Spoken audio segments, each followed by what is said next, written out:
Welcome to Ammu Furniture, offering all kinds of wooden, steel and plastic furniture since 1983.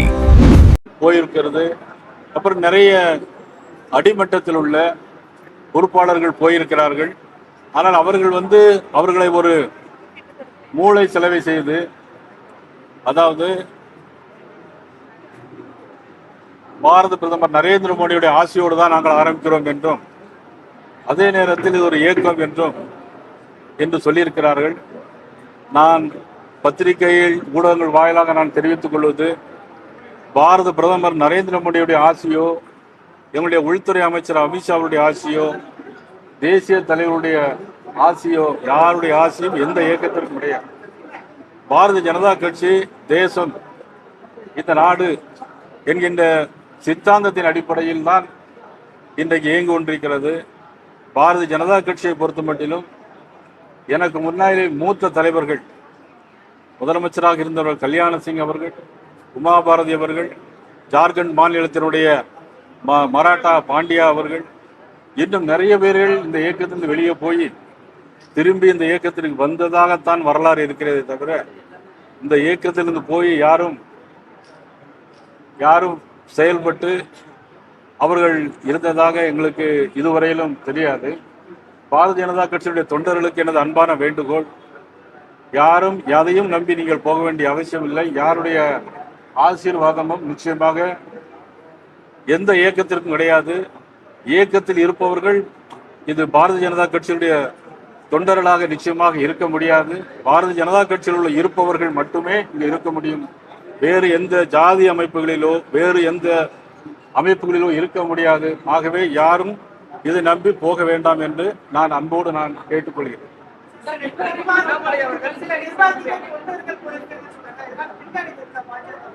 இதுவரையிலும் எந்த விதமான பின்னடைவிலும் கிடையாது. இதனால் பாரதிய ஜனதா கட்சிக்கு எந்த பாதிப்பும் கிடையாது. நான் ஏற்கனவே குறிப்பிட்டு பேசியது போல, பாரதிய ஜனதா கட்சி மிகப்பெரிய கட்சி, உலகத்திலே மிகப்பெரிய கட்சி. இன்னைக்கு மிகப்பெரிய தலைவர்களுடைய வரிசையிலே முதல் வரிசையில் இருப்பவர் மோடி அவர்கள். பாரத மோடி அவர்களுடைய வழியிலே தான் இன்னைக்கு தமிழக பாரதிய ஜனதா கட்சியும் இந்திய பாரதிய ஜனதா கட்சியும் இயங்கிக் கொண்டிருக்கிறது.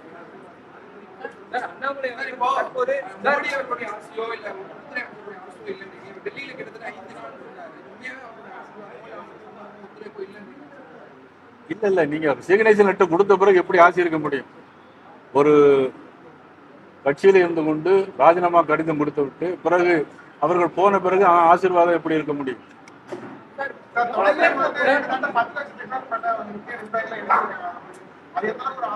இல்ல, எனக்கு அதை பத்தி ஒன்றும் தெரியாது. நான் கணக்கெடுத்து பார்க்கல. எனக்கு அந்த மாநில தலைவரா உங்களுடைய கடைநிலையில் இருந்து உயர்நிலை நிர்வாகிகளுக்கு என்ன சார் சொல்லுவீங்க? இந்த மாதிரியான சூழ்நிலையை எப்படி கையாளணும் என்ன சொல்லுவீங்க? அதாவது எங்களுடைய கடைநிலை கிளை தலைவர் முதல் மாநில நிர்வாகிகள் வரையில் நான் வேண்டுகோள் வைப்பது, யாரும் எதையும் நம்பி ஏமாந்து இது இயக்கம் பாரதிய ஜனதா கட்சியிலும் இருந்து கொள்ளலாம், இந்த இயக்கத்திலும் இருந்து கொள்ளலாம் என்கின்ற எண்ணம் யாருக்கும் வேண்டாம். அதை தவிர்த்து நம்முடைய கொள்கையின் அடிப்படையில் பாரதிய ஜனதா கட்சியில் மட்டுமே உறுப்பினராக இருந்து செயல்பட முடியும் என்பதை என்னுடைய அனைத்து தலைவர்களுக்கும் என்னுடைய கிளை கழகத்துடைய பொறுப்பாளர்களுக்கும் என்னுடைய வேண்டுகோளாக வைக்கிறேன்.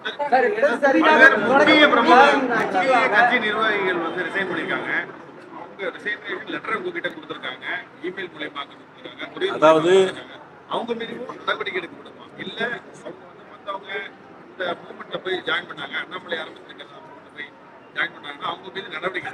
அதாவது ஒரு கட்சியில இருக்கும்போது ஒழுங்கு நடவடிக்கை எடுக்கலாம். ஆனா கட்சியிலிருந்து போன பிறகு அவங்களுக்கு மீது நடவடிக்கை நம்ம எடுக்கிறதுக்கு நமக்கு முடியாது.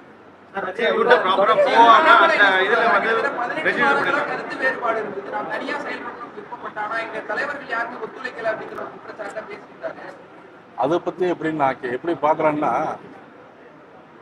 பாரத நரேந்திர மோடி அவருடைய மேடையாக இருந்தாலும் சரி, மாண்புமிகு அமித்ஷா அவருடைய மேடையாக இருந்தாலும் சரி, எல்லா மேடைகளிலும் அவருடைய அருகிலே இருந்து எல்லா நிகழ்ச்சியிலும் நடத்தியவர் திரு மதிப்புக்குரிய முன்னாள் மாநில தலைவர் அண்ணாமலை அவர். கடந்த பொதுத் தேர்தலில் கூட விமானம் மூலமாக, ஹெலிகாப்டர் மூலமாக 100 தொகுதிகளில் பிரச்சாரம் பண்ணியது மதிப்புக்குரிய முன்னாள் மாநில தலைவர் அவர்கள். ஆகவே அதில் எந்த விதமான கருத்து வேறுபாடு இருந்தால் அன்றைக்கே சொல்லியிருக்கலாம். ஆனால் இப்பொழுது சொல்வது என்பது அது சரியாக இருக்காது. அது மட்டுமல்ல, இன்னொரு கருத்து உங்களுக்கு தெளிவுபடுத்த வரும்போது, ஏற்கனவே எங்களுடைய செய்தி தொடர்பாளர் திருப்பதி நாராயணன் அவர்கள் ஏற்கனவே உங்களுக்கு விளக்கம் கொடுத்து விட்டார். அதிலே சொல்லப்படுவது என்னன்னா, பாரதிய ஜனதா கட்சி இன்னைக்கு ஒரு 2% வாக்கு தான் வாங்கியிருக்கு அப்படின்னு ஒரு தவறான கருத்து இருந்தது. உங்களுக்கெல்லாம் மீண்டும் மீண்டும் தெளிவுபடுத்துறேன். 11% ஓட்டு 2024ஆம் ஆண்டு வாங்கப்பட்டது. அது எப்படின்னா 23 பாராளுமன்ற தொகுதிகளில் 138 சட்டமன்ற தொகுதிகளில் வாங்கிய ஓட்டு விகிதம் 11%.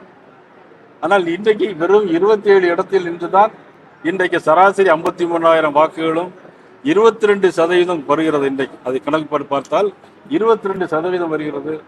ஆகவே இதுவரையிலும் நடந்த எல்லா தேர்தலை காட்டிலும் இந்த சட்டமன்ற தேர்தலில் குறைந்த இடங்களில் போட்டியிட்டு அதிக சதவீத மதிப்பெண்களை நாங்கள் பெற்றிருக்கிறோம். இதை தயவு செய்து எல்லாரும் தெரிந்து கொள்ள வேண்டும். மற்ற கட்சிகளுக்கோ மற்ற இயக்கங்களுக்கோ போய் தங்களை இணைத்துக் கொள்வதற்கு மீது நடவடிக்கை இல்ல, அவர்கள் கட்சி விட்டு போன பிறகு எப்படி நடவடிக்கை எடுக்கணும் பண்ணாத இப்போ கட்சியில் இருக்கிறவங்க மற்ற கட்சிகளுக்கோ மற்ற இதுக்கு ஆதரவு கொடுக்குற மாதிரி இருந்ததுன்னா அவங்க நடவடிக்கை. அதாவது நிச்சயமாக இங்கிருந்து ஒரு சில பேர் போயிருக்கிறார்கள். உங்கள் மூலமா நான் வேண்டுவது, தெரிந்தோ தெரியாமலோ போயிருக்கலாம், அவர்கள் மீண்டும் இந்த கட்சியில் வந்து இணைய வேண்டும். அவர்கள் மீது எந்த நடவடிக்கையும் நாங்கள் எடுக்க மாட்டோம், எப்பொழுதும் எடுக்க மாட்டோம்.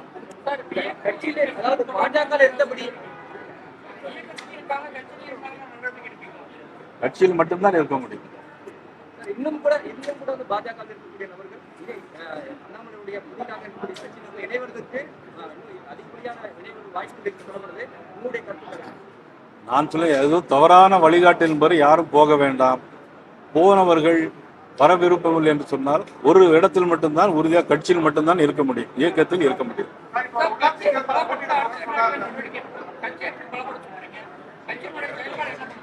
இந்த கட்சி பலமாக தான் இருக்கிறது. கட்சி பலவீனமாகவே இல்லையே. யார் சொன்னா உங்களுக்கு கட்சி பலவீனமா இருக்குன்னு? இன்னைக்கு பாத்தீங்கன்னா அவ்வளவு பேர் வந்திருக்காங்க. தமிழ்நாடு முழுக்க இன்னைக்கு வந்துகிட்டே இருக்கு. தமிழகத்தில் இப்ப நாங்க பார்த்துட்டு இருக்கோம், அதிமுக இருந்து பல பேர் வந்து மாற்று கட்சிகளுக்கு போய் சேர்றாங்க. நேற்று ஈவினிங்ல இருந்து பாஜகவுல இருந்து பல கட்சிகளுக்கு போய் இல்ல மற்ற குறிப்பாக அண்ணாமலை ஆரம்பித்திருக்கிற அந்த இயக்கத்துக்கு போய் சேர்றாங்க. அதிமுகவும் சரி பாஜகவும் சரி, இந்த விளைவை எப்படி பாக்குறீங்க? அதிமுக நடக்கிற விஷயத்தை பத்தி நான் பேச முடியாது, அது அவருடைய உள்கட்சி பிரச்சனை. பாரதிய ஜனதா கட்சியை பொறுத்த மட்டிலும் போனவர்கள் மீது எந்த நடவடிக்கையும் இல்லை. போனவர்கள் திரும்பி வர வேண்டும் என்று நான் கேட்டுக்கொள்கிறேன்.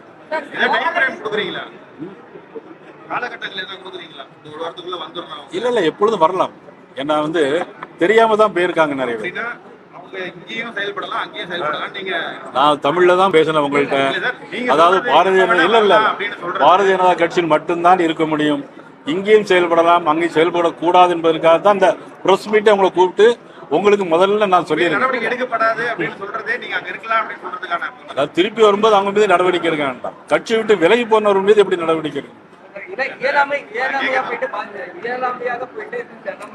என்ன சொல்றீங்க? இயலாமையில தெரியாம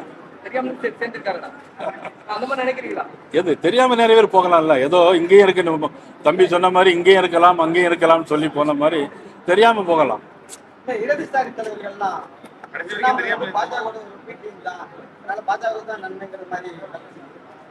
ஒவ்வொருடைய கற்பனைக்கு நம்ம பதில் சொல்லிட்டு இருக்க முடியும். மாவட்ட தலைவர்கள் கூட்டம் போட்டது வந்து மாவட்ட செயலாளர்கள், மாவட்ட தலைவர்கள் கூட்டம் போட்டது வந்து நேற்று 5ஆம் தேதி இந்த உலக சுற்றுப்புற தினத்தை கொண்டாடணும். எல்லா இடங்களிலும் பரவி வருகின்ற வெப்பமயமாக்கும் குளோபல் வார்மிங்கை தடுப்பதற்காக மரங்கள் நடனம். பிறகு 10ஆம் தேதி உலகத்தினுடைய மிகப்பெரிய தலைவர், இந்தியாவை அதிக நாட்கள் ஆண்ட பாரத பிரதமர் நரேந்திர மோடி அவருடைய தமிழக சாதனைகள் அனைத்தையும் எப்படி கொண்டாட வேண்டும். 3வது ஜூன் 21ஆம் தேதி எங்களுடைய யோகா தினம். இதையெல்லாம் எப்படி கொண்டாட விட வேண்டும் என்பதற்காகவும் உள்ளாட்சி அமைப்பு தேர்தல் வந்தால் அதற்காக தயாரான சூழ்நிலையில் பாரதிய ஜனதா கட்சி நடவடிக்கைகள் எடுப்பதற்காக திருச்சியில் 8ஆம் தேதி நாங்கள் மாவட்ட தலைவருடைய கூட்டத்தை கூட்டியிருக்கோம்.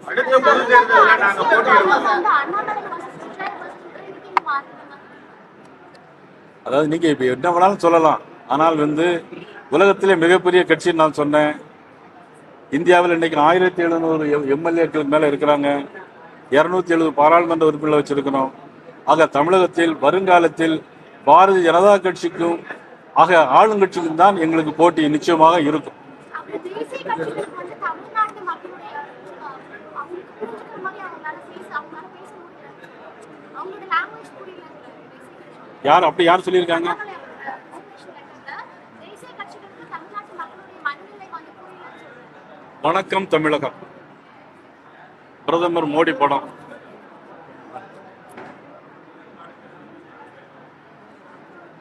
இதை எழுதினது யாருன்னா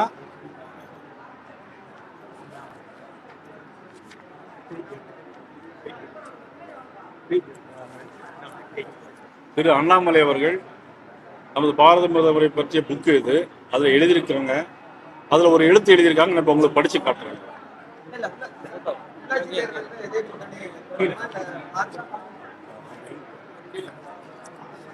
இதுல தமிழர்களுக்காக மோடி, தமிழகத்திற்காக மோடி, இந்தியாவிற்காக மோடி. இப்போது படிப்படியாக ஆனால் சர்வ நிச்சயமாக மோடிக்காக தமிழகம். இங்க பாருங்க, இங்க படிச்சீங்களா? இதுதான் பதில் உங்களுக்கு.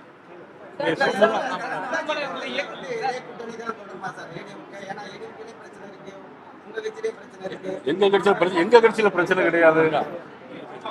ஏடிஎம்கே இருக்குன்னு நான் சொல்ல முடியாது.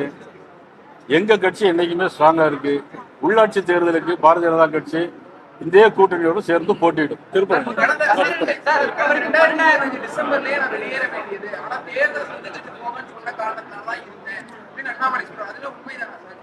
அதை பத்தி எனக்கு தெரியாத உண்மை இல்லை. திரு அண்ணாமலையை பொறுத்த மட்டிலும் நான் எப்பொழுதும் நல்ல கார்டியல் ரிலேஷன்ஷிப்போட தான் இருந்தேன். என்னிடம் இதுவரை அவர் எதுவரையிலும் கருத்து வேறுபாடு கிடையாது. 4ஆம் தேதி வரை நான் காலையில கூட நான் பிறந்தநாள் வாழ்த்து சொன்னேன். ஆக எங்களுக்குள்ள எந்த விதமான கருத்து வேறுபாடுகளும் கிடையாது.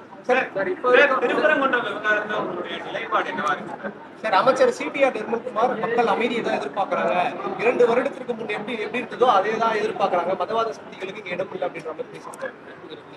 மதிப்புக்குரிய மாண்பு நிர்மல்குமார் அவர்கள் சட்டம் படித்தவர், அதனால தான் சட்ட அமைச்சர். ஆனால் சட்டத்தை மதிக்கிறாரா என்பதுதான் கேள்வி. ஒரு சட்டத்தை படித்த சட்டத்துறை அமைச்சராக இருப்பவர் சட்டத்தை மதிக்காமல் இருப்பது எந்த விதத்தில் நியாயம்? அதாவது நீதிமன்ற நீதிபதி உத்தரவு போட்டிருக்காரு, தீபம் ஏற்றியே தீர வேண்டும். ஆனால் சட்ட அமைச்சர் என்ன சொன்னார்னா, எப்படி ஏற்ற முடியாது, 2 வருடங்களுக்கு முன்னால் எப்படி இருந்ததோ அப்படி இருக்கு அப்படின்னு சொன்னா, இவர் சட்டத்துறை அமைச்சராக இருப்பதற்கு தகுதி உள்ளவரா என்பதுதான் எங்களுடைய கேள்வி.